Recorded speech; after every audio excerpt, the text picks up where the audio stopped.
So I just repaired a WM Crooks shell, and then I had to look for a motor for it. So I found one on eBay that also had a working smoke unit. I added it to my tender that has a sound of power unit in it. There's a Lionel board powering that. The Lionel board is a little smaller than the Marx board, so it fit in the smaller tender. Also have a Lionel whistle in the lead baggage car.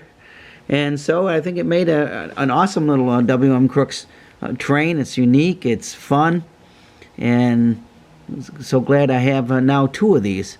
So God bless, thanks for watching, and never forget Jesus is Lord.